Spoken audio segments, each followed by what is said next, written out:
Hello বন্ধুরা, আসসালামু আলাইকুম। Welcome back to my channel. আচ্ছা, আজকে আমি একদম আপনাদের সাথে বগুড়া ভাষায় কথা বলি, ঠিক আছে? কেঙ্কা আছেন আপনারা? আচ্ছা, বগুড়া ভাষায় আমি কথা বলতে পারি, এমন কেন যে পারি না, কিন্তু বলতে বলতে আবার আমি অন্যদিক চলে যাই। আচ্ছা ঠিক আছে, আজকে বাংলায় বগুড়ায় কথা বলি। আজকে যেহেতু বগুড়া বিখ্যাত আলু ঘাটি রান্না করবো নি, আজকে আপনাকে বগুড়া ভাষায় কথা বলি। আচ্ছা চলেন, আজকে আপনাকে দেখাই আমাদের বগুড়া বিখ্যাত আলু ঘাটি রান্না করার জন্য কি কি লাগবে। আর দেখেন, আমাদের বগুড়ার আলু ঘাটি মাছ দিয়ে করবনি আজকে। তার জন্য লাগবে মাছ, বগুড়ার লাল আলু। আচ্ছা, এখানে আছে কাঁচা মরিচ, শুকনা মরিচ, তারপর যে এটা রসুন, তেজপাতা, তারপরে এখানে আছে ওই গরম মশলা আমাদের যা থাকে আর কি, সাদা এলাচ, কালো এলাচ, লং, দারচিনি, তারপর যে পেঁয়াজ। আর এখানে বাগার দেওয়ার জন্য একটু রসুন, পেঁয়াজ আর শুকনো মরিচ রাখছি, ঠিক আছে। আর হলো যেটা টমেটো, মটরশুঁটি, ধনে পাতা, এখানে আদা, রসুন, জিরা আর সরষে একসাথে বাটে নিছি। আর এটা হলো জিরা, এটা বাগার দেওয়ার সময় লাগবে নি। এটা মরিচের গুঁড়া, এটা একটু গরম মশলা গুঁড়া, হলুদ গুঁড়া, লবণ। এই তো আজকে রান্না বান্না শুরু করি তাহলে। মাছটা আগে ভাজিলি চা হামাকা রেটি না। এই আলু ঘাটিটা কিন্তু খালি এই মাছ দিয়ে হয় না, গরু মাংস দিয়েও করে, তারপর যে আপনার ডিম দিয়ে, মাছ দিয়ে, তিনটা দিয়েই হয়। বেশিরভাগে মজলি যখন হয় কোথাও বা কোনো মেহমান আসলো বেশি বাড়ির, শর্টকাটের রান্না সকালবেলা যদি খাওয়ানো লাগে, এটা দিয়ে রান্নায় চলে দেয়। আলু ঘাটি খাতেও মজা, রান্না করতেও সময় লাগে না, শর্টকাটে রান্না। আমার কাছে তো মনে হয় আলু ঘাটি সবচেয়ে শর্টকাট রান্না হলো যে এটাই, কোনো ভেজাল নেই, ঝটপট রান্না।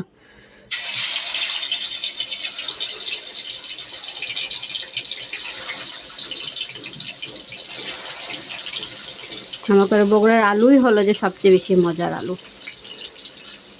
এটিকার আলু, লাল আলু দিয়ে আলু ঘাটি করলে সেই মজা হয়।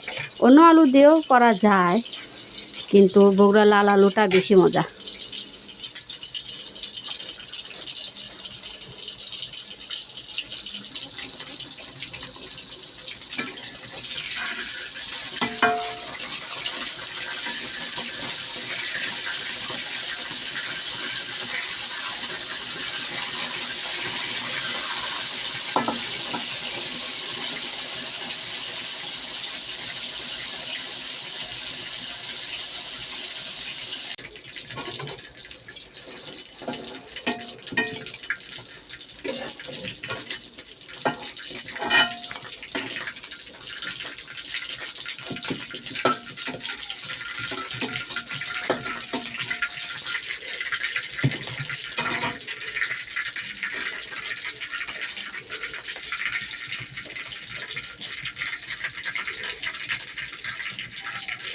তাদের শুকনো মরিচ আর এগুলো সব পেঁয়াজ। আলু ঘাটির পেঁয়াজ একটু বেশিই লাগে, যেটা আমার কাছে মনে হয়। এবার কে কেমন রান্না করে আর বগুড়ার আলু ঘাটি সেটা তো জানি না, কিন্তু আমি একটু বেশি দিই পেঁয়াজ। কয়েকটা রসুন আর সব কাঁচামরিচ।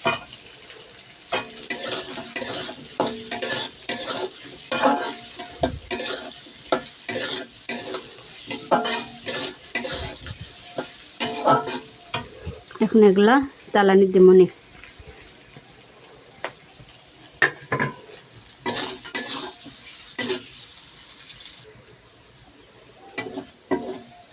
আমার করে পেঁয়াজ ভাজা হয়ে গেছে, এখন বাকি সব মশলাগুলো দিয়ে দিই।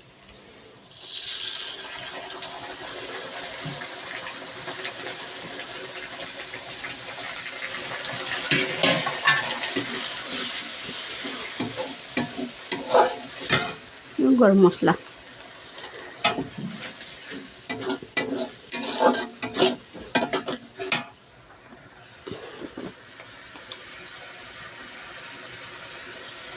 হলুদ গুঁড়া,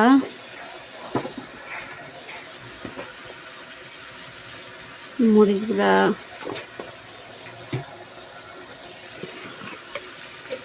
না গরম মশলা গুঁড়া।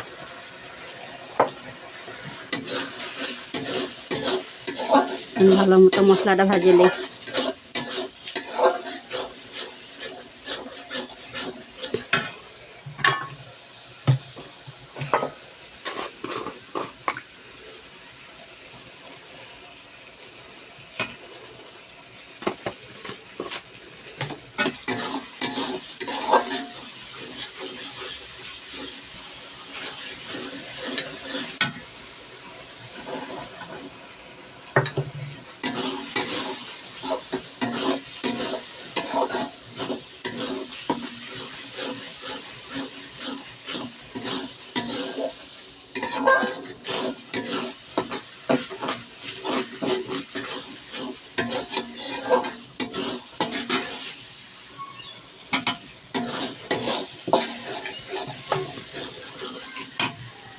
মশলা কষানো শেষ, এখন সব আলুগুলো দিয়ে আবার কষাবো নি।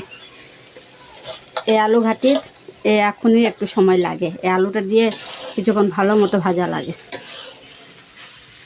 আলু ঘাটির মেন কাজই হলো ঘাটাঘাটি, অনেক সময় লাগে এটা আলু ঘাটি করতে, আলুটা ভাজতে।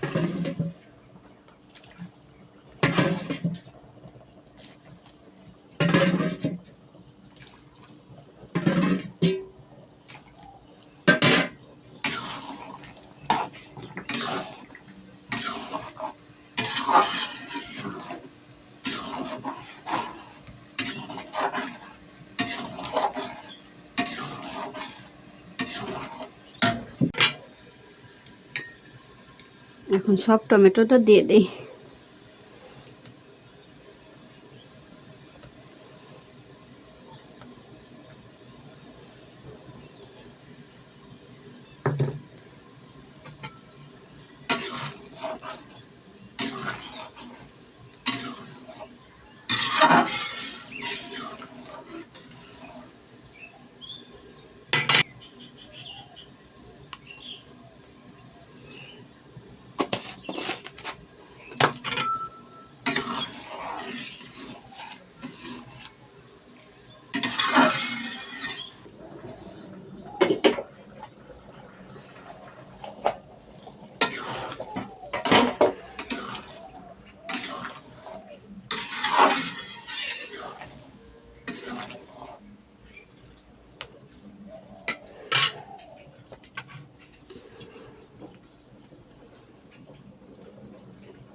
এখন এই পাশে কড়াই তুলে দিচ্ছি, খালি তেলানিতে দিয়ে নিই, তাহলে আলু ঘাটি রান্না করা শেষ।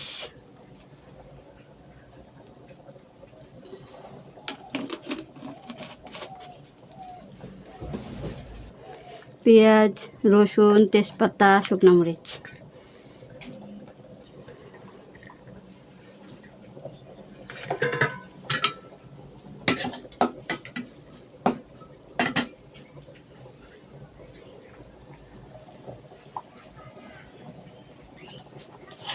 আর পাঁচফোড়ন,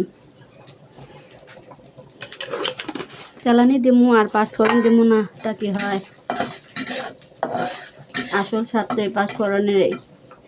মাছ আছে দেখে পাঁচফোড়ন, আর যদি ডিম দিয়ে রান্না করতাম বা গরুর মাংস, তাহলে পাঁচফোড়নটা দিতাম না।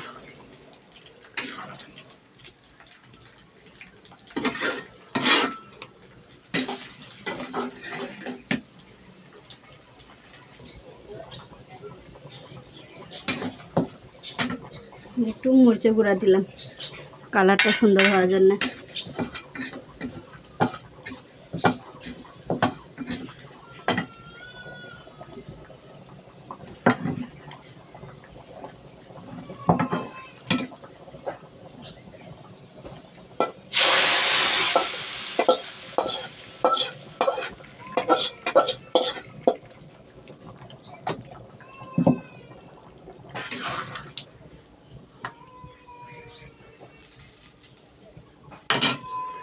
ধনিয়া পাতা লাস্টে শেষ,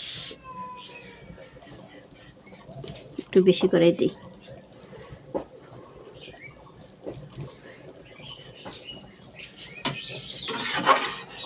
দেখছেন কত তাড়াতাড়ি হয়ে গেল আলু ঘাটি রান্না।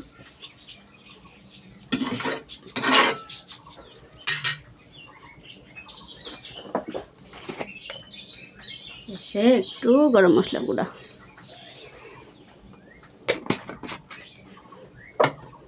শেষ রান্না বান্না।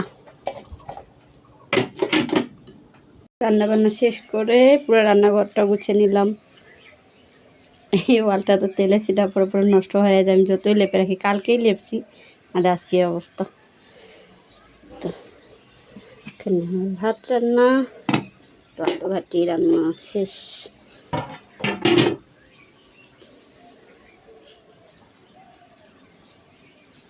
একটু